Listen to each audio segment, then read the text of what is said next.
Yard talk, yard talk, yard talk. YouTube clip of the week. That's what our coach wanted to go over this week. That's on relationships. And that's a rabbit hole in itself. However, I will tell you from experience, right? I was in a marriage 29 years, together 33. And I could just tell you what I've seen that's worked for others. And it might work for you, all right? But first and foremost, play the field if you're a player. Do not get into a relationship if you are one. Simple fact is that, first and foremost, unless you're honest with that individual, you don't need to be in those relationships. There's that handle multi-relationships. That's just, that's crazy in my opinion. Don't fuck with a woman's heart. Don't fuck with a man's heart. Don't fuck with anybody's heart. If you fuck with somebody's heart, you're going to fuck yourself. That's called karma debt. That means that you will be paying off that fucking debt for a long time, all depending on the actions that you take. So again, first and foremost, do not get into a relationship unless you're ready to get into one. And if you get into one, embrace it. Be with that individual fully, committedly, solely, spiritually. Make sure that's the one for you. A lot of people get into relationships for the wrong reasons. So again, if you wind up having kids with each other and you're unhappy, get out of that fucking relationship. Don't fuck those kids up. So that's all you're going to do.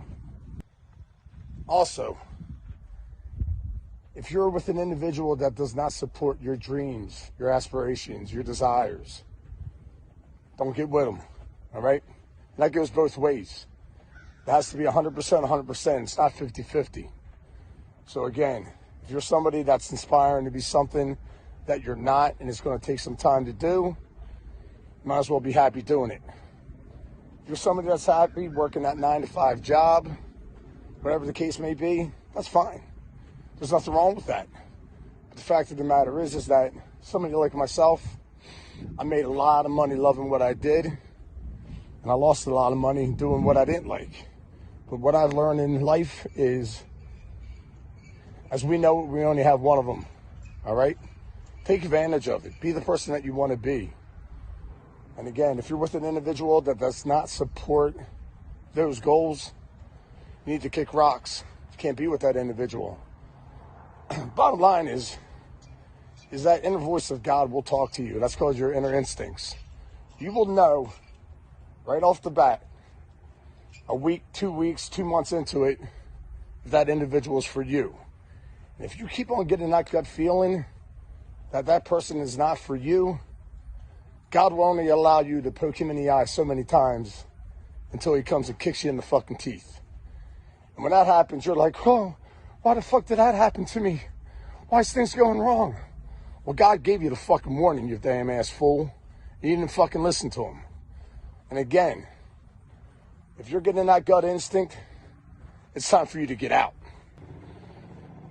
If you're in a relationship because you have codependent issues, another reason to get the fuck out. I'll tell you, there's a helicopter right there. It's because I'm on the federal watch list. No fucking joke. There it is. Wave to him. Anyhow, that's another subject. But again, if you got codependent issues, and get in isolation.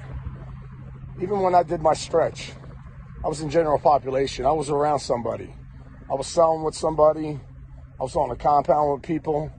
Until I got out and isolated myself from the fucking world and spent time with myself and dug deep and figured out who the fuck I was. Again, that's when I figured out who the fuck I was. That's going to allow you to handle things a lot easier in life. Because again, if you don't know yourself, how are you going to know others? And again, isolation is a good thing. I dug deep on this compound here, on this yard. All I would do was put my earbuds in, put something positive on, listen to some Wes Watson or some positive music, and I'd find a baseball or two. And I'd walk this yard for hours. But again, just having conversations in my own head. Yeah, you might think it's weird, but we all have them. We all do it. We all talk to ourselves. We answer ourselves. But again, we probably get the best advice from ourselves. So again, if your inner instincts are telling you something, you're a fucking fool if you don't listen to them. And just remember, it is telling you to either be in that relationship or not to be in that relationship. For those that find that one, your soulmate, your person in life, whatever the fuck you want to call it, then embrace it and realize it's going to take work. It always takes work. The honeymoon phase is going to eventually fade, but it doesn't mean that it has to. You can keep that shit going as long as you want. It's mind over matter. And again, if you put your mind to it, you can make anything work, including anything you want to do in life. Like Wes says, if you have anyone, and that means anyone, who's going to shit on your fucking dreams, it's time to bounce. Kick rocks. Get out of that relationship.